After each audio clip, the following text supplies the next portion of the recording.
Bueno, buenos días a todos.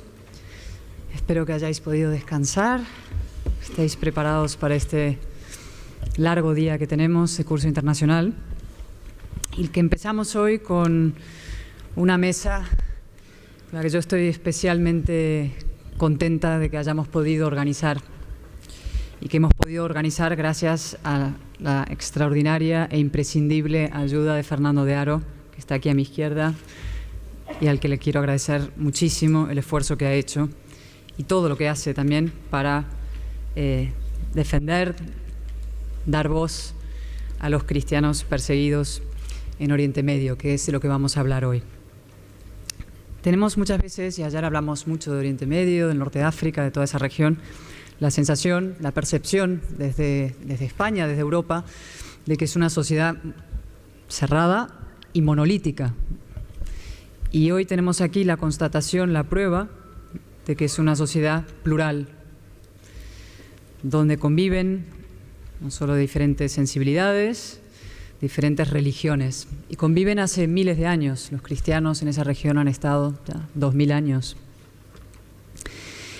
Pero es verdad que durante todos esos años, y especialmente en los últimos años, han sido objeto de una persecución implacable, forzadas al exilio, asesinados, echados de sus casas, obligados a refugiar.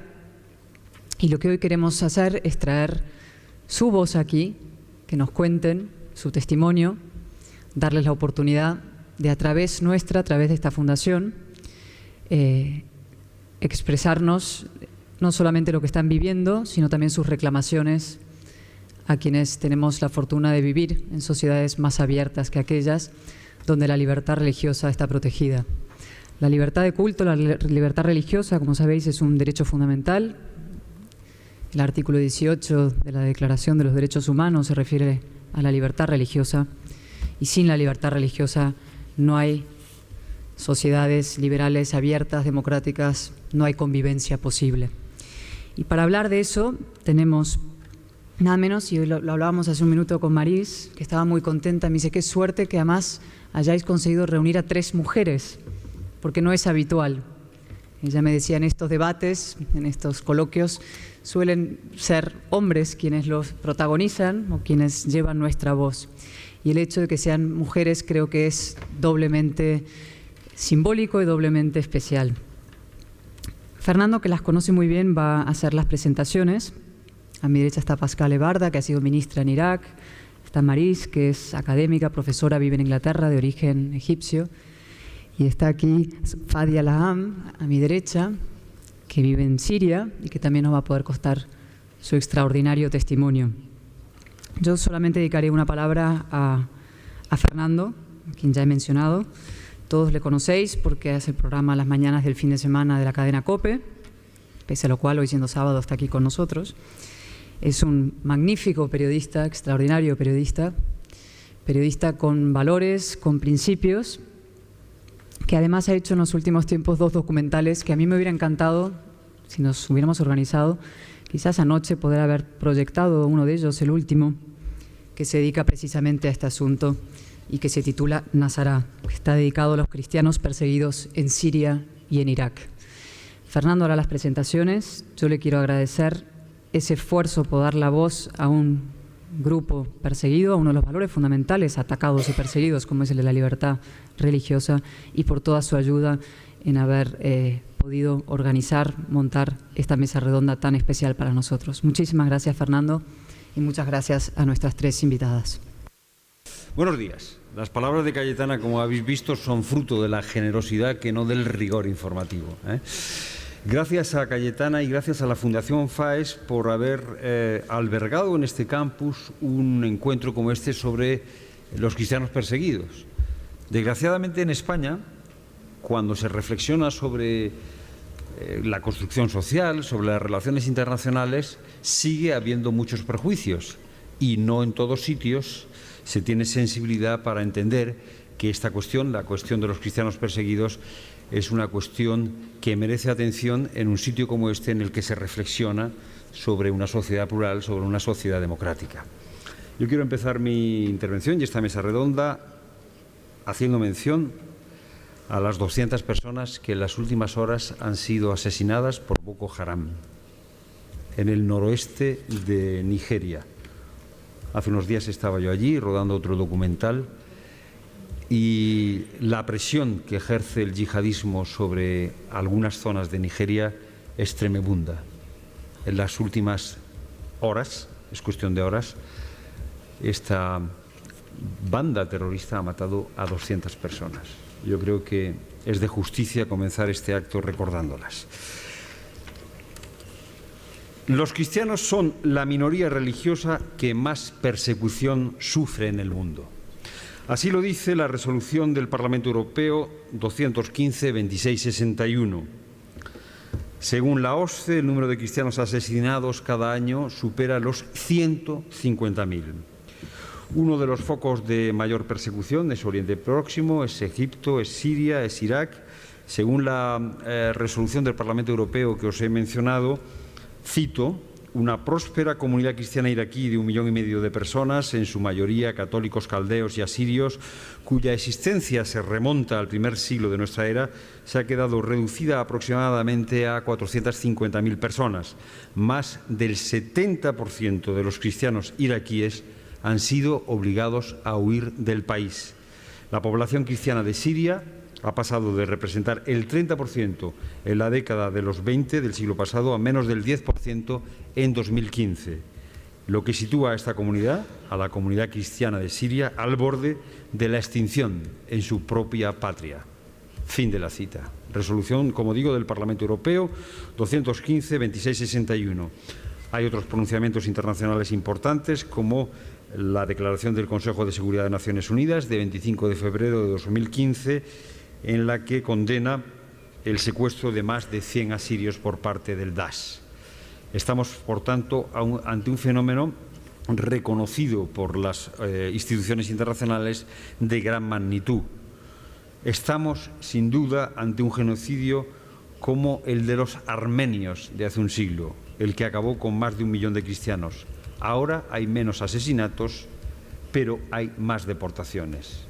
Esta frase que acabo de leer no es de un organismo internacional, es de un armenio con el que estuve hace algunas semanas en el barrio de Burhamur, en el Líbano, en una conversación con refugiados cristianos que venían de Alepo.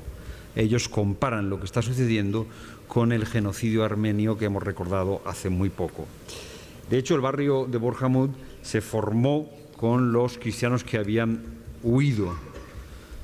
Ahora los desplazados, los refugiados, están en Líbano, en Jordania, en Turquía, en el Kurdistán iraquí. Según algunas estimaciones, de los 22 millones de sirios, 13 millones son ya desplazados.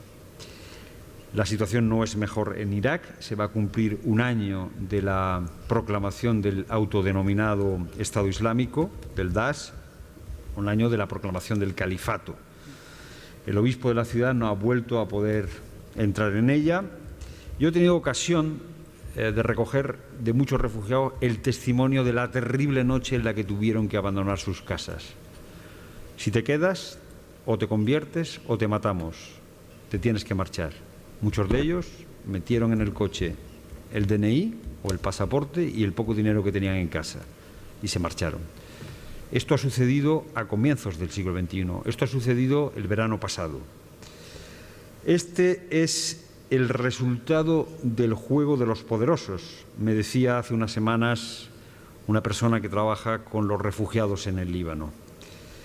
Durante varias horas había acompañado a familias cristianas que viven en garajes, a musulmanes que viven sobre campos de refugiados que en realidad no son campos de refugiados, que son campos de desplazados. ¿Cuál es el juego de poder que ha llevado a esta situación? Yo creo que en esta mesa redonda esta mañana podremos tener algo de luz para responder a esta pregunta. Mi propósito en esta introducción es solo poner factores encima de la mesa para la conversación, para el debate. Yo creo que hay muchos factores, al menos por lo que he oído yo a los especialistas. Está la torpeza occidental. Me decía Fadinoun, su director de L'Orient Le Jour, que quizá es uno de los periódicos más prestigiosos de Oriente Próximo, editado en Líbano, la operación realizada en Irak, que llevó a cabo el desmantelamiento del ejército iraquí, fue nociva. El propio Fadinun sostiene que ciertas instancias suníes están detrás de la creación del Daesh para romper el eje chiita que va desde Irán hasta Irak y que pasa también por el sur del Líbano. La profesora de la Universidad de San José, Fadia Kiwan, de Beirut, me explicaba que el apoyo saudí y catarí a este proyecto ha sido decisivo. El presidente de la Liga Siria, Habib Efren, me decía que las operaciones de la coalición internacional no están dando ningún resultado. Todo indica que estamos ante el proyecto de crear una zona en Oriente Próximo de una sola confesión, provocando movimientos masivos de población.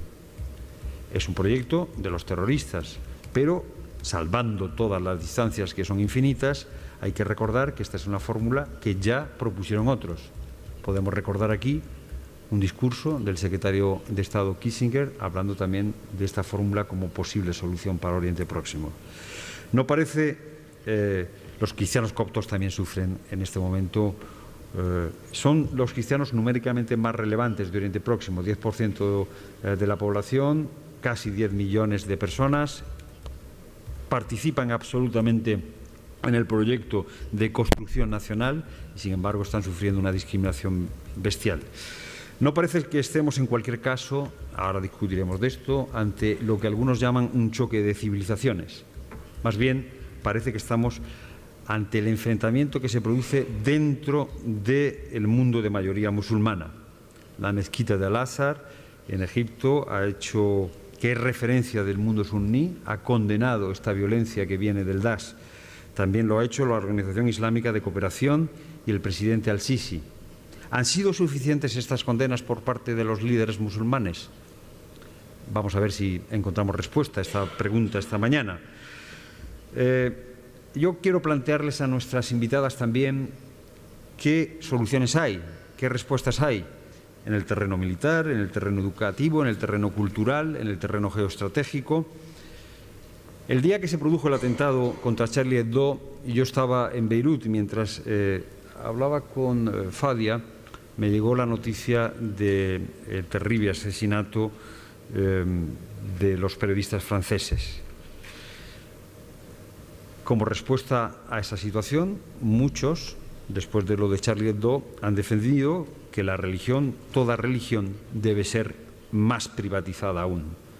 La solución a lo que está sucediendo sería una mayor dosis de laicismo. Desde Charlie Hebdo, al tiempo que se salta la libertad de expresión, se usa esa libertad de expresión para caricaturizar lo que para algunos es muy querido. Y en las últimas horas, en España, hemos oído a algunos que han defendido esta forma de libertad de expresión.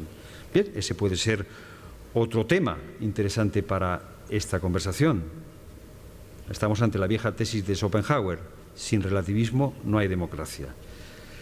Quizás haya alguna conexión entre el laicismo, que censura cualquier tipo de identidad religiosa en lo público, y el vacío que ha provocado que Europa, porque hay que decirlo claramente, esté exportando yihadistas. Hay gente combatiendo en el Daesh que viaja desde Europa, desde Francia, desde España. ¿Hay alguna conexión entre una fórmula de convivencia que privatiza necesariamente la religión y un vacío de identidad que provoca que se abrace el terrorismo como solución? Esa, por ejemplo, es la tesis de Wael Farouk, el profesor de la Universidad del Cairo que ha investigado este tema. Hay otra solución a este dilema, que es la que propone una laicidad positiva. Bien, esta puede ser otra cuestión para la conversación. No quiero abrir más cuestiones porque ya habéis visto que la carpeta cada vez tiene más dosieres. Pero sí, antes de iniciar la conversación, realizar un apunte más. Desde Oriente nos llega en este momento una gran tragedia. El dolor de los que sufren el terrorismo. Pero también nos llega, creo, una experiencia humana sugerente. Estos cristianos que sufren la persecución, en su inmensa mayoría, son fieles a aquello en lo que creen. Pierden su casa, pierden su vida y se mantienen fieles a aquello que le da su identidad. Esta actitud de estos cristianos de Oriente Próximo aporta algo a nuestra Europa cansada? ¿Ven? Esa puede ser una pregunta también interesante para esta mañana. En los cristianos de Oriente Próximo yo creo que vemos un determinado uso de la razón. Como apuntaba Ratzinger en su discurso en el Bundestag, en Europa se ha impuesto, después de la Ilustración, un cierto uso de la razón. Hay una sensibilidad que ha convertido la razón en un búnker. La razón se ha cerrado a lo que en la tradición occidental se ha denominado siempre el misterio de Dios. Del misterio de Dios se sospecha porque se le considera enemigo de la libertad. En el caso de los cristianos perseguidos de Oriente, sin embargo, el uso de la razón confía en el misterio de Dios. Hay confianza en ese misterio a pesar de estar sufriendo el mal, a pesar de que se sufren circunstancias muy difíciles. Saben que les toca sufrir, pero no se rebelan contra Dios, se sienten acompañados por Dios. Me decía un voluntario que trabajaba con los refugiados en Beirut. ¿Podemos, de algún modo nosotros, europeos, occidentales, considerar una hipótesis razonable este uso de la razón que tienen los cristianos de Oriente, o eso debe considerarse como algo meramente privado? Uso de la razón y perdón. Más preguntas. Yo nunca olvidaré en mi vida el relato que me hizo un abuna copto en Imbaba, un barrio del Cairo. Habían matado a 2 niñas. Estaban allí sus cadáveres. En ese momento, muchos de los que estaban allí querían tomarse la justicia por su mano. Llegó el abuna y les dijo: ese no es nuestro camino, nosotros perdonamos. ¿Podemos considerar este perdón como una categoría histórica, como una categoría política, como respuesta a la espiral de búsqueda lógica de justicia de los pueblos? Esa es otra aportación que parece venir de los cristianos de Oriente. Una última consideración y ya sí que sí, no hago más preguntas.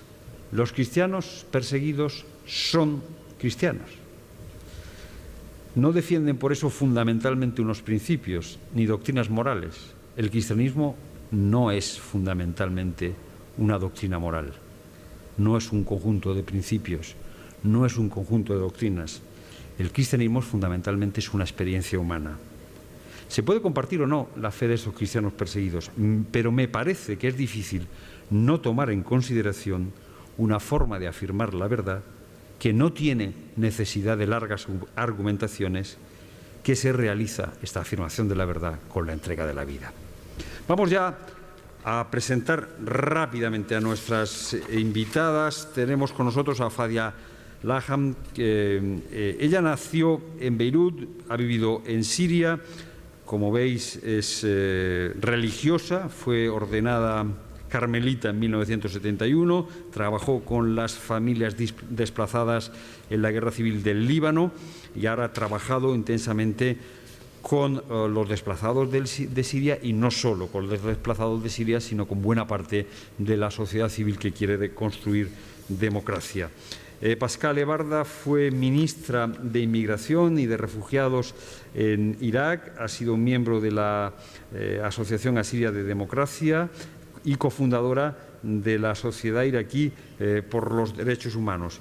Maris Tadros ha sido colega, ha trabajado en Al Aram, que es el periódico de referencia en Egipto, ha sido, en este momento es profesora asistente del Instituto de Desarrollo de Estudios en Londres, y tiene un par de libros que recomiendo encarecidamente sobre los hermanos musulmanes en Egipto y sobre los coptos. De hecho, es la única bibliografía en este momento actualizada sobre los coptos, la aportación que ha hecho Maris Tadros. En cualquier caso, creo que tenéis disponibles las biografías y yo no quiero alargarme en este punto. Vamos con la primera pregunta, directamente ya abrir esta mesa redonda.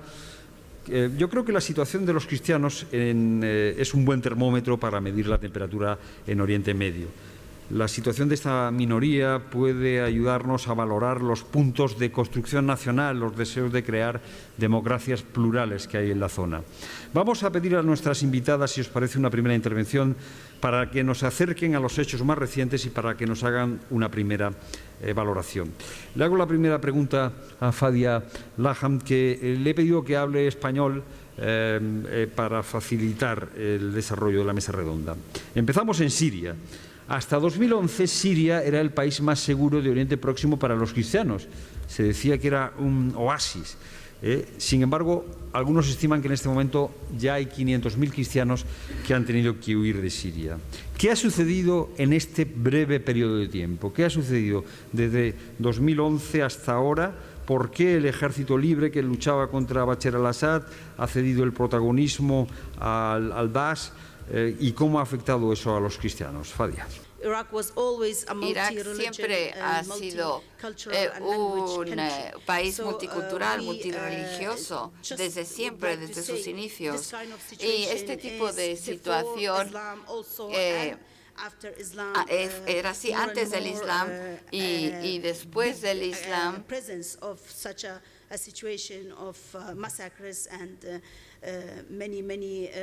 Es cuando empezamos a ver muchísimas masacres, masacres en todas partes, que ha llevado a genocidio. Ahora en Bagdad estamos conmemorando los 100 años de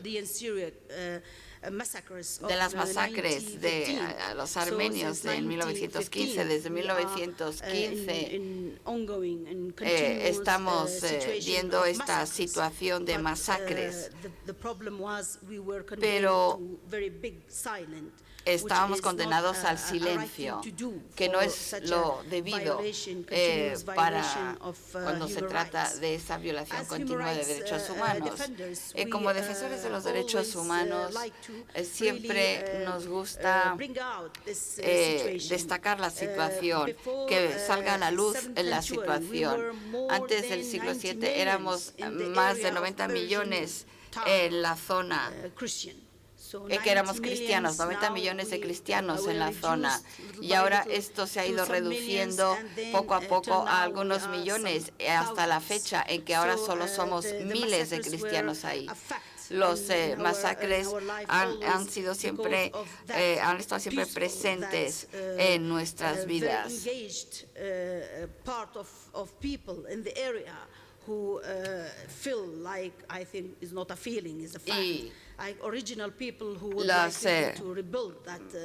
Y quisiéramos reconstruir ese país, y cuando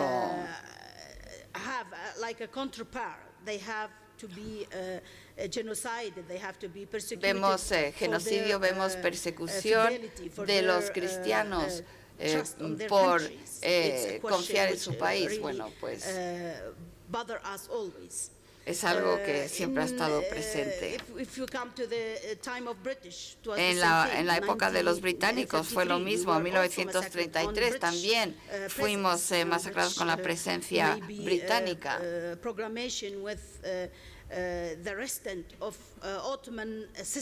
Ottoman system still in the head of Middle Eastern political man, con lo cual desde siempre hemos vivido esta situación,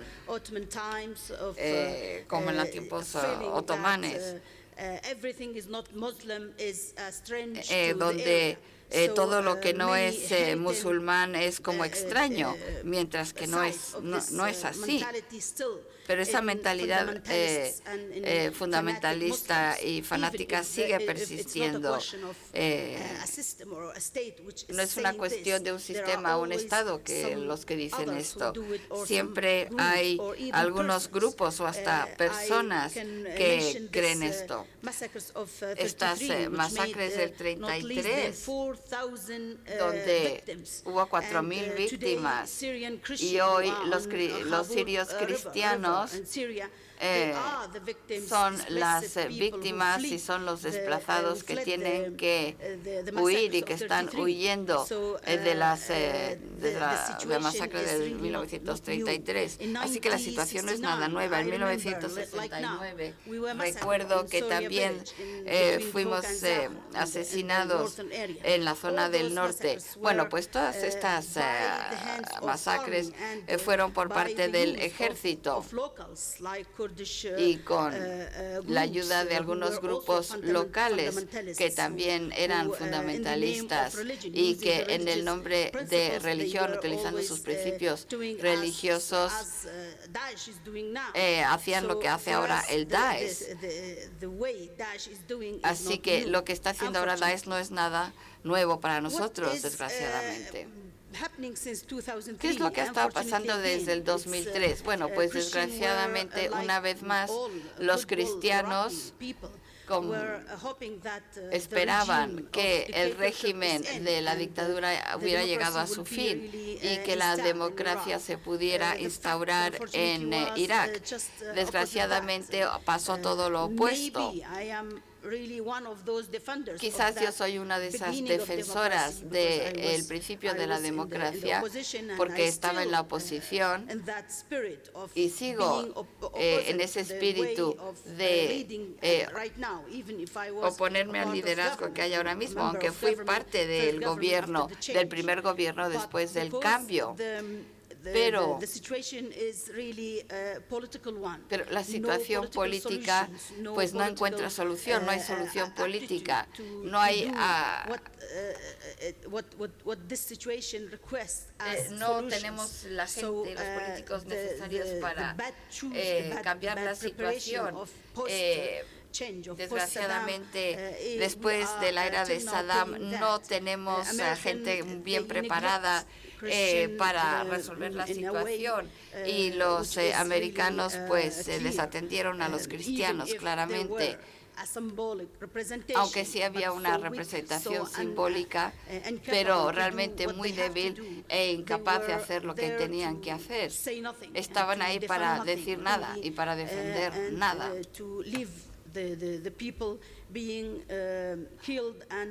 Y dejaron que se les asesinara impunemente. Y no tenían que responder ante los gobiernos. Como organización escribimos muchísimas cartas e informes al gobierno diciéndole: queremos conocer a nuestros enemigos, queremos hablar con nuestros enemigos y bueno, pero no hemos recibido ninguna respuesta. El enemigo global, Daesh, el fundamentalismo, el terrorismo, y eso porque es un problema internacional, no solamente es un problema que nos afecta a nosotros, y por ello requiere una solución internacional.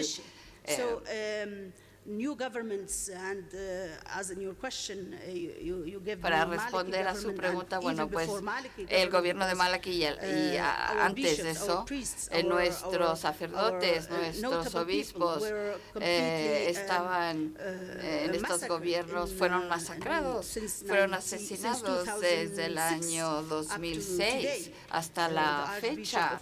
El arzobispo de Mosul fue secuestrado y fue asesinado. ¿Por qué? Bueno, pues no sabemos cuál es el motivo, simplemente porque era la cabeza de la iglesia y también muchos sacerdotes. Entonces, la situación de Daesh,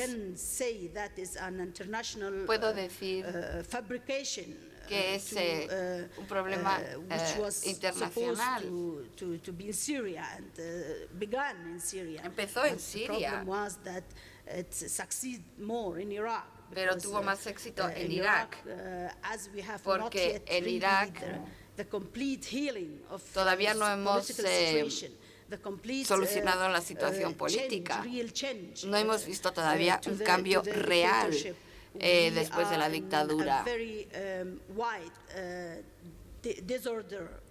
y nos encontramos en una situación de desorden político, y desde el punto de vista geopolítico Irak siempre ha sido lo ha tenido muy difícil porque está rodeado de países no democráticos. Entonces la situación geopolítica es uno de los motivos de la destrucción de Arabia Saudita, porque sabemos que Arabia Saudita es uno de los países que ha ayudado a los grupos fundamentalistas, les ha ayudado a instalarse en Irak desde los tiempos de Al-Qaeda. Irán no es el mejor de los vecinos, ninguno de nuestros vecinos quiere que prospere Irak. Así que Irak daba la bienvenida al Daesh por malas políticas por el lado de los suníes también, porque como seguramente sabrán, en el 2015, en los 2005, los suníes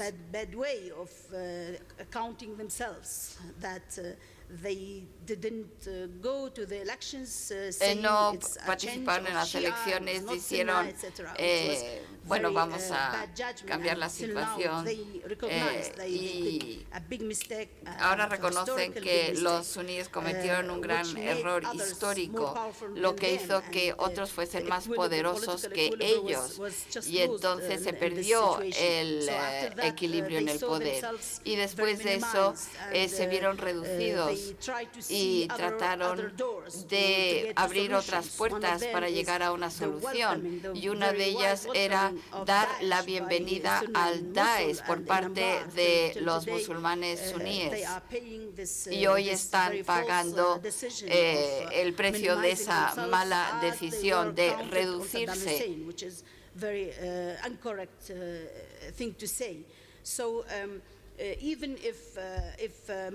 Entonces, aun si los musulmanes, una gran parte de ellos están en contra de este sistema, de este nuevo sistema, pero para nosotros no es un nuevo sistema, porque desde el principio del Islam hemos visto esta situación, pero la situación era distinta, las circunstancias eran distintas. El Islam empezó con el profeta Mahoma en Medina, después de emigrar de la Meca a Medina, pero al principio todo el mundo podía coexistir, vivir pacíficamente durante algunos años, y luego se fue desarrollando el pensamiento fundamentalista, que quizás entonces era bueno para ese momento en la historia, 1500, mientras que ahora nos gustaría volver a ese modelo de coexistencia pacífica que teníamos en Irak.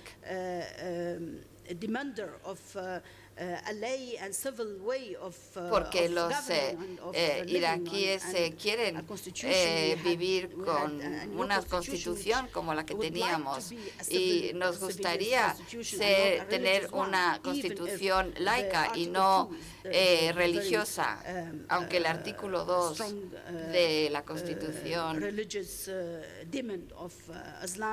pues tiene un gran componente religioso con la ley de la Sharia, etcétera, pero creo que el resto de la Constitución simplemente pide crear una sociedad civil y no una religiosa. Así que Irak siempre ha sido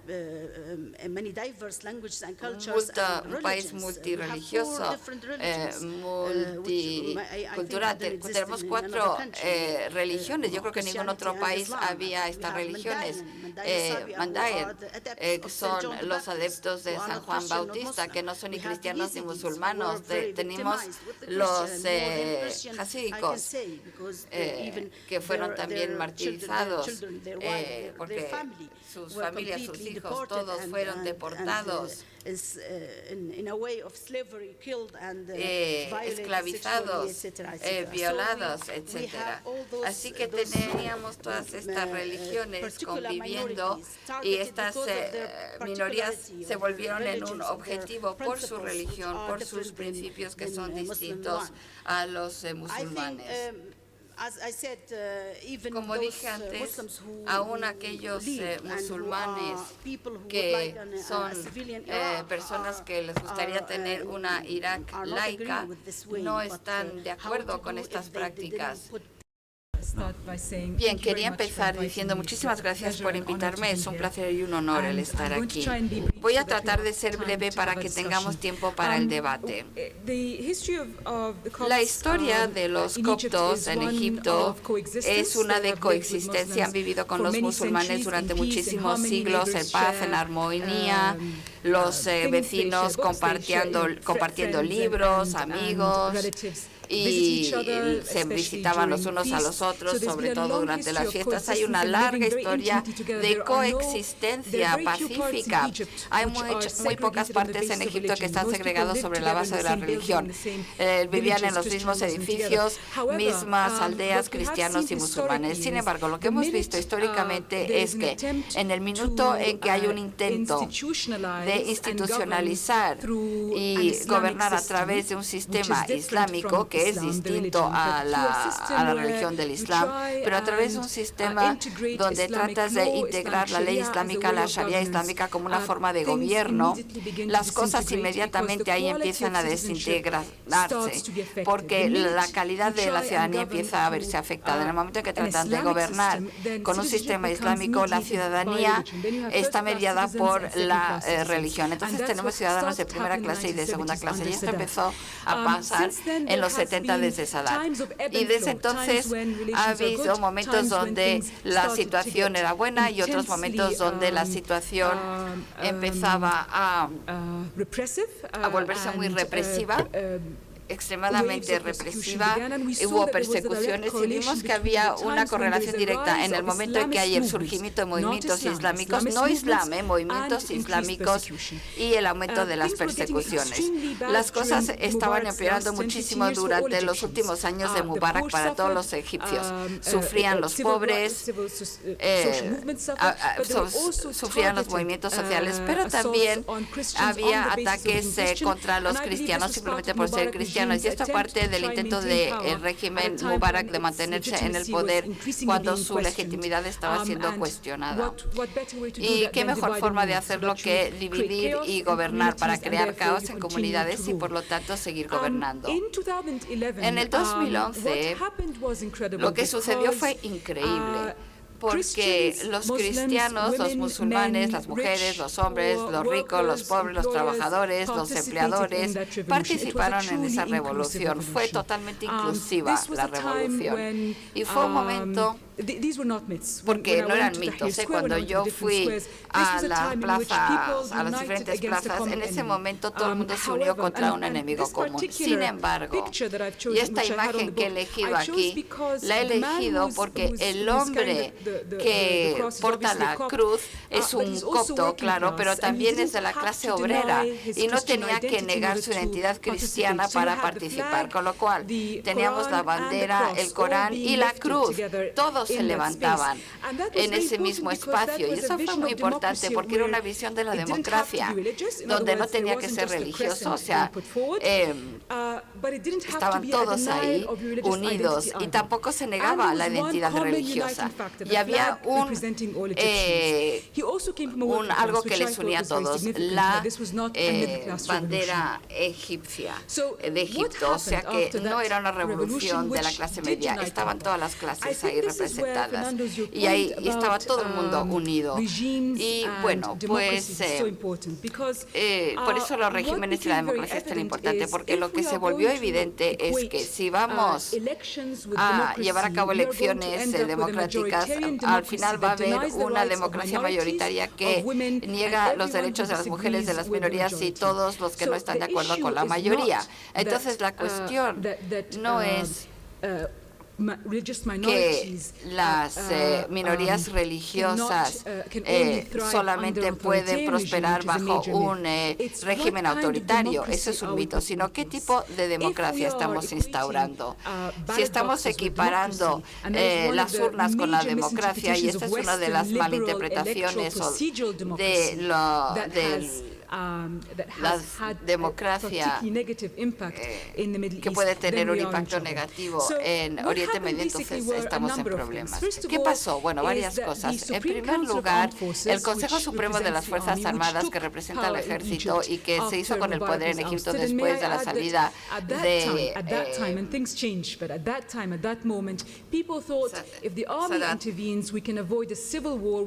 y porque decían, bueno, si interviene el ejército podemos evitar el derramamiento de sangre y podemos tener una transición democrática que va a minimizar el caos. Claro, esto fue un error, pero en ese momento por eso la gente estaba de acuerdo con que entrara el ejército en juego. ¿Y qué pasó? Bueno, pues se llegó a un acuerdo entre el Consejo Supremo de Fuerzas Armadas y los hermanos musulmanes. Y el acuerdo era que los hermanos musulmanes, como tenían más votantes, porque claro, en el 2011 los hermanos musulmanes tenían el mayor apoyo de los servicios de bienestar que habían estado dando durante años en las mezquitas. Sí, tenían más votantes, pero llegaron a un acuerdo los hermanos musulmanes y el ejército. Y ahora vemos que el ejército se confió en que los hermanos musulmanes fuesen a minimizar las revueltas populistas contra el ejército, haciendo que el ejército fuera responsable en los nuevos procedimientos democráticos que se estaban introduciendo, como la Constitución, pero también en las calles, porque en ese momento los revolucionarios jóvenes presionaban al ejército para que representaran al pueblo y el ejército se resistía.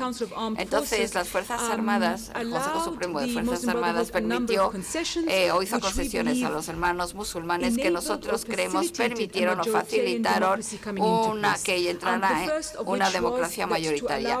Y es, en primer lugar, dejarles creer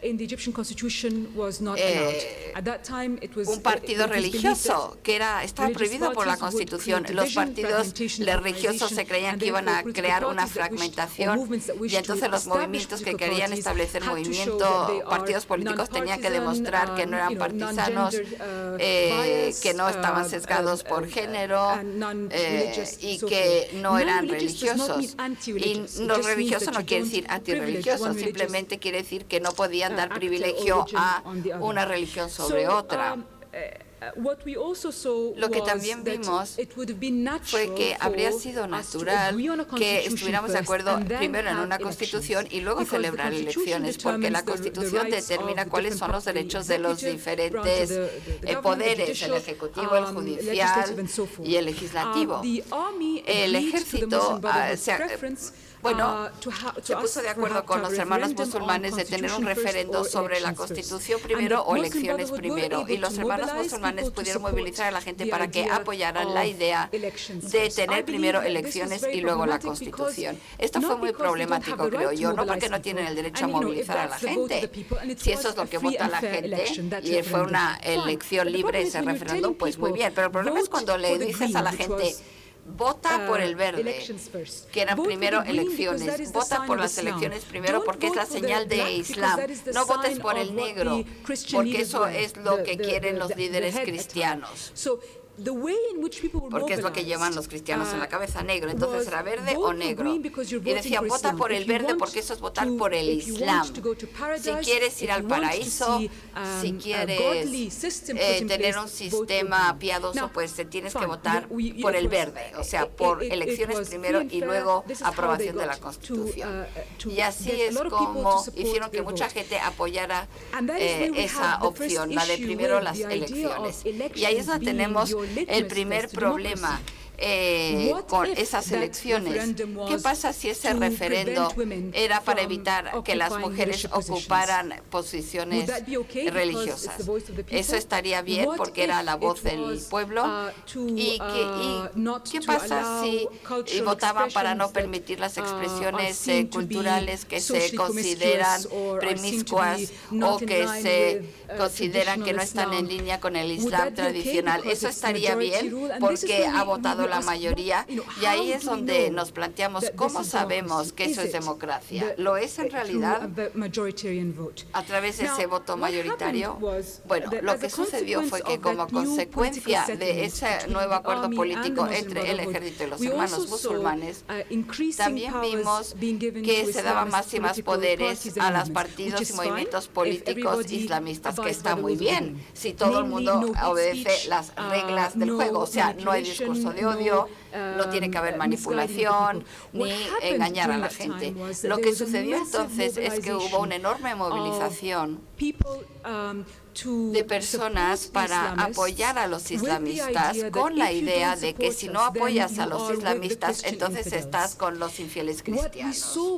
Y lo que vimos fue unos discursos de odio en los medios diciendo si los cristianos no quieren aceptar la Sharia islámica, que se vayan del país, o que no debemos de permitir que los cristianos sean presidentes o gobernadores o ministros porque va contra la Sharia islámica.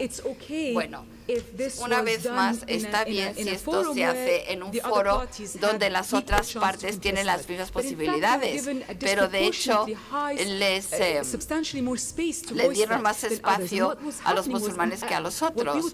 Y había mucho discurso de odio. Era puro discurso de odio. Y también lo que vimos sobre el terreno es varias formas de prácticas discriminatorias que habíamos visto durante la era de Mubarak, pero ahora con nuevas modalidades. Entonces, cuando hicimos nuestras encuestas sobre el terreno, nos dimos cuenta que los movimientos islamistas ahora abiertamente estaban atacando a las mujeres cristianas, no necesariamente por estar ahí, sino por no vestirse de forma modesta. Tenían que cubrirse la cabeza, se tenían que vestir de cierta manera, aunque no tenían que ponerse el velo. Y también vimos casos donde los salafistas ultrarradicales estaban ocupando edificios y diciendo esto ahora es nuestro, y ocupando iglesias. Nuevas prácticas, nuevas formas de establecer objetivos religiosos que no existían durante Mubarak. Durante el tiempo de Mubarak había ataques contra los cristianos, secuestros de mujeres, también había cada vez más problemas de seguridad que estaba manejando mal algunas situaciones y no aplicando el Estado de Derecho. Pero lo que vimos después del 2011 con las posibilidades que se le dieron a los grupos islamistas, que estas nuevas formas de mayor violencia estaban apareciendo. Y otra cuestión que era de gran importancia también era el hecho que, al igual que en todas las otras revoluciones, vino un periodo de caos. Bueno, eso es normal en cualquier proceso de transición. Ha pasado en Europa del Este, en Latinoamérica.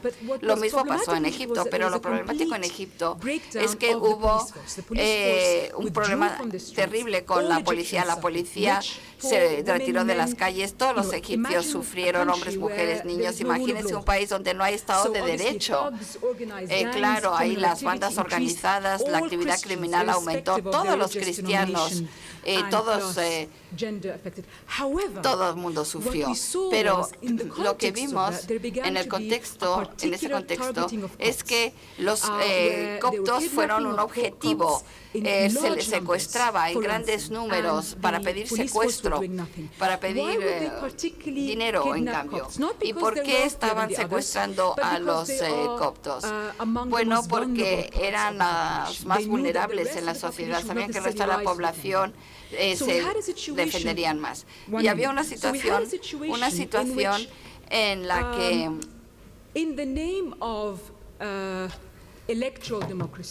en el nombre de la democracia, al final acabamos con la subida y fortalecimiento político de movimientos que decían que eran democráticos porque estamos pasando por las urnas, pero de hecho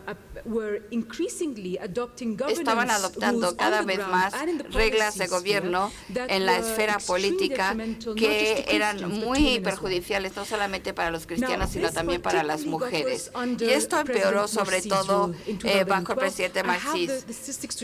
Tengo estadísticas que muestran las incidencias. Tengo todas estas estadísticas que lo demuestran, pero la cuestión es que cuando llegó el presidente Massis y los cristianos habían votado en su contra, pues empezó su venganza. Nuevo odio. Ustedes odian a los hermanos musulmanes, odian el Islam, van a pagar por ello, les vamos a echar del país. Y esto se volvió muy patente en la vida diaria. Lo que estoy tratando de decir, y volveré a ello en una segunda ronda porque me quedo sin tiempo, es que nunca vimos una transición democrática en Egipto. Vemos pasar de un tipo de régimen autoritario a otro, incluido también bajo los hermanos musulmanes. Las elecciones no son suficientes para crear una democracia. Necesitamos derechos de participación. Y por eso toda la cuestión de si los cristianos se rebelaron contra un régimen democráticamente elegido hay que ponerlo en contexto.